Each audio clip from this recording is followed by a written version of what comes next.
Salut à tous les fans de foot, bienvenue dans votre revue de presse Info Foot Direct, votre source ultime pour les dernières nouvelles du football. Aujourd'hui, nous avons un programme chargé avec des nouvelles dans le monde du foot. Restez avec nous pour tout savoir. N'oubliez pas de vous abonner à notre chaîne pour rester au courant de toutes les dernières actualités. L'Arabie Saoudite propose 1 milliard pour Salah. Liverpool cherche une star en Serie A.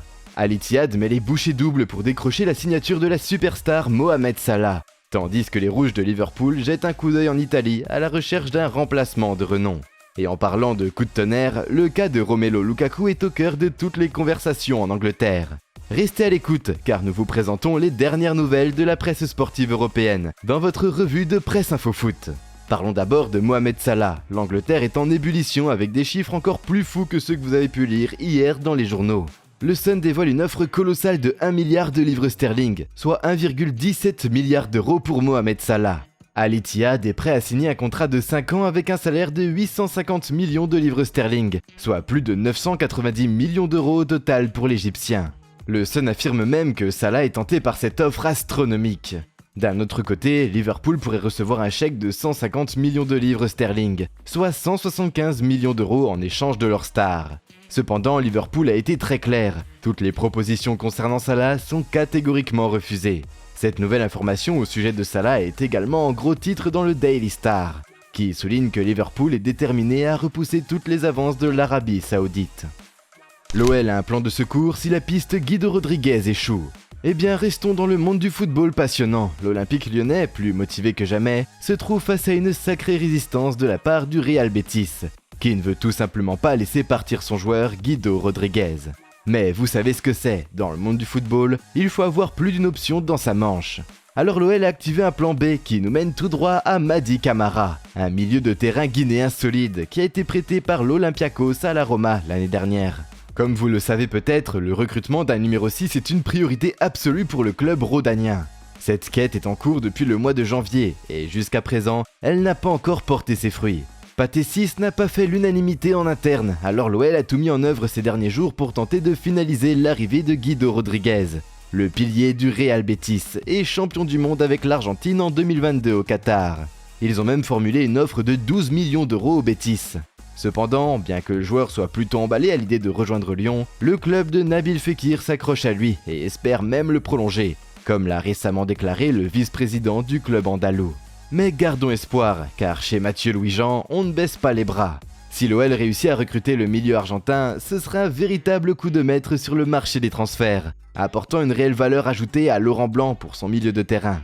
Cependant, comme pour tous les grands joueurs, la bataille s'annonce difficile et ardue. C'est la course contre la montre, car le mercato ferme ses portes dans une semaine seulement. C'est pourquoi la cellule de recrutement lyonnaise a décidé d'activer un plan B, au cas où l'option Guido Rodriguez ne se concrétiserait pas. Ce plan nous amène à Mady Camara, âgé de 26 ans, comme l'avait d'ailleurs révélé en premier lieu dans les médias locaux. Mbappé confirme son refus au PSG. En Espagne, le nom de Kylian Mbappé continue de faire la une des journaux. De nouvelles informations ont émergé concernant sa situation. Kylian Mbappé, âgé de 24 ans, est toujours un joueur du PSG. Mais son cas continue d'attirer l'attention des médias du monde entier, en particulier en Espagne. Là-bas, les informations concernant la star de Bondy et le Real Madrid se multiplient de jour en jour. Cela se produit même si Carlo Ancelotti a répété à maintes reprises que le mercato estival des merengues est désormais clos. Le Mister l'a encore rappelé hier lors d'une conférence de presse. Cependant, la presse ibérique reste convaincue que des développements peuvent survenir d'ici la clôture du marché dans une semaine. Hier, le journal Marca a alimenté encore plus les spéculations. Il a révélé des détails étonnants. Il a tout d'abord expliqué que le 23 août dernier, Kylian Mbappé et son entourage ont rencontré la direction du PSG. Cette réunion, qui s'est tenue en soirée, a été l'occasion pour Paris de faire une nouvelle offre de prolongation aux joueurs. Alors, quelle était cette offre ? Eh bien, il s'agissait d'un nouveau contrat jusqu'en juin 2025 avec une clause de départ permettant à Mbappé de quitter le club dans 2 ans. Cependant, le joueur sous contrat jusqu'en 2024 a de nouveau répondu par la négative. Les deux parties continuent donc à échanger dans l'espoir de peut-être trouver un terrain d'entente. Selon Marca, c'est le président du Paris Saint-Germain, Nasser El-Khelaifi, qui détient les clés de ce dossier particulier. Le journaliste a précisé « Le Qatar respecte Nasser Al-Khelaifi et laisse la décision finale entre ses mains. Ils peuvent choisir de tenter de convaincre Mbappé tout au long de l'année ou de chercher à le vendre. Pour le moment, sur le plan économique, ils n'ont pas réussi à convaincre le joueur. Les modalités de départ sont établies. De l'autre côté, le Real Madrid reste dans l'attente d'un signe. Les merengues espèrent un appel qui donnera le feu vert à l'opération, et ce signal devra probablement venir de Kylian Mbappé lui-même. Sans cela, le Real Madrid restera en stand-by.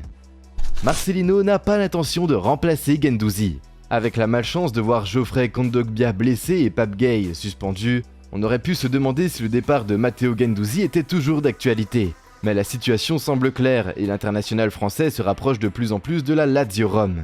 Lors d'une conférence de presse, Marcelino a expliqué qu'il n'envisageait pas de remplacement si Matteo venait à partir.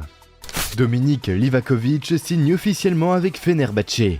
La Turquie continue de briller sur le marché des transferts grâce à ses 3 grands clubs, Galatasaray, Fenerbahçe et Beşiktaş. Et ce vendredi, c'est au tour de Fener de contribuer à cette belle dynamique. Alors que leur gardien titulaire Altay Bayındır est sur le point de rejoindre Manchester United, le club stambouliote s'est montré intéressé par Dominik Livakovic depuis plusieurs semaines. Le gardien croate, qui avait réalisé des performances sensationnelles au Qatar cet hiver avec les Vatreni, a finalement signé avec Fenerbahçe ce vendredi.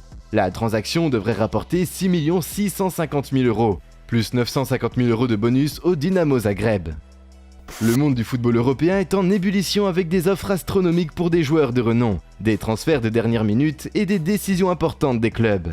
Restez à l'écoute pour toutes les mises à jour passionnantes à venir dans le monde du football. Merci de nous avoir rejoints et à la prochaine pour plus d'actualités sportives passionnantes.